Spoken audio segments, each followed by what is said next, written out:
What's up, everyone? Welcome back. Today we're talking about a fun bite I've been on lately, throwing a little swim bait. Nothing new, but I'll tell you some things I've learned about landing more fish, and it comes down to having the whole entire package. We'll talk about my experiences now. Thanks everyone for watching. Please like and subscribe if you like this sort of content. This channel is all about tackle, latest trends, bass fishing. I mean, just anything related to bass fishing, things that I'm seeing in the industry and on the water. And the last couple trips that I've been on, I've been catching fish on a jig head, and not a minnow, but a small swim bait, just a Kitech. It's post-spawn, catching a lot of fish, and it's been fun catching fish this way, just casting out there, catching all kinds of fish too. I've been catching crappie and white bass and largemouth and smallmouth, just a little bit of everything. And what I've experienced is having the right setup all the way through is going to help you land more fish. I've thrown these baits for years and years. I mean, they've been popular for a long time, but what I've learned is there are things you can do to catch more fish and land more of those fish and just be more efficient on the water. So I'll tell you a couple things. I mean, one is the right jig head. I mean, I've used tons of different round ball heads over the years. The one I really like for this style of bait, just to keep your plastic secure, are the Owner round head with the lockdown keeper. You could see that little barb thing on there. This holds the bait incredibly well. Now, the one downside is you can't take the bait off and put it on another jig head. But let's be honest, if you fish these baits, those tails are going to rip off long before you need to change a bait.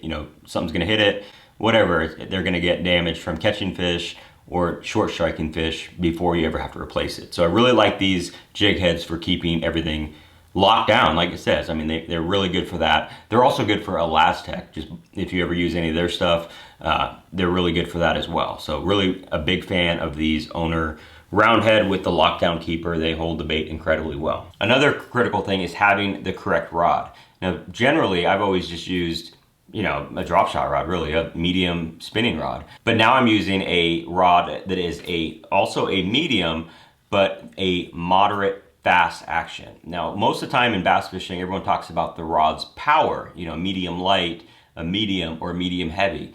But there really isn't enough talk about the action, in my opinion. You're talking about extra fast, fast, moderate fast, things like that. So just in general, it's how much of the tip bends, or where the bend occurs. Is it towards the top, a little bit further, or a little bit further down? And the other thing about this that's kind of confusing is all the different brands are just completely different. Everyone has their own version of extra fast or fast. And it's really kind of confusing, especially if you're using a lot of different brands, because they just change from brand to brand. Same with the powers too. Those are very different based on the brand. One brand's medium is like someone else's medium light. So you really honestly have to, check out the rods and see which ones fit your style of fishing. So back to this, I have found that a moderate fast, like this one, this is a TFO Taction Bass. It's a moderate fast. It really loads up well when you hook a fish. That's the biggest thing, is obviously getting them to bite, but also keeping them pinned, and having that little bit more bend to the rod has been great. I haven't lost any fish when they jump up, which is something that happens with these small hooks, small swim baits, especially if smallmouth are involved. So really think that having something with a more moderate bend, almost like kind of like a crankbait rod, it kind of gives a little bit more, so you're not going to lose a lot of those fish when they jump. So really impressed with that, and just overall, I really like this rod. I did do a kind of a first thoughts of these TFO rods. I'm still testing them all. I will do a more detailed review once I've fished them a lot. So far, this is the one I fished the most, and I really like it, especially for a Kitech style swim bait. Actually, it is a Kitech. It's Swing Impact Vac 2.8. Can't go wrong with that.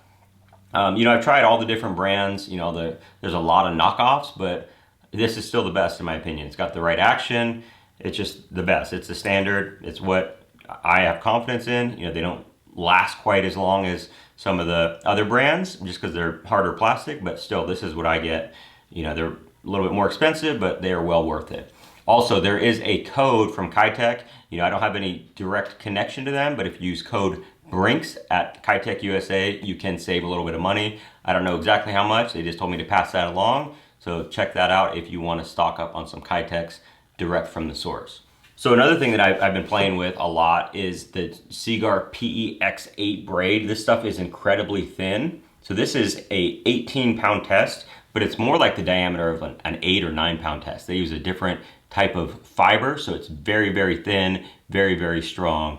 And what that means in the real world is you can cast farther. So I've been casting incredibly well, you know, and it's kind of a whole combination of having that thin braid, also a 4,000 reel. This is a Shimano Vanford 4,000, and then this rod is a 7.4, which is a little bit longer than what I typically use, like, you know, like a 7 or a 7.1 or 7.2. You know, just any additional length is going to help you cast out further. Paired with a lighter line and a bigger reel, you can bomb this thing out. Even with a, you know, a little 3/16 or a quarter or whatever you're using, you can just cast out further, and that can make a huge difference, especially in clear water. And that's what I was faced with my last couple trips, fishing a clear water fishery that's, you know, not a great fishery, but I was catching a lot of fish on this little swim bait in this whole setup. So really it just comes down to having the entire package, and I think that I've settled on what I think is the perfect setup from reel, line, hook, bait, and rod for fishing these little swim baits. So it's a good way to get out there and go fishing. I'm actually taking my son out tomorrow. This is something that he could do. He's 9. Just cast it out and reel it in. I mean, it's really simple. So it's a fun way to catch fish, especially during this time of year in the post spawn, and it's going to be something I'm going to be using all through the summer and into the fall, especially when those little shad are everywhere. The little bait, this is a great way to get bites, especially when it's tough. You can't beat a small swim bait on a jig head. Really simple, foolproof technique.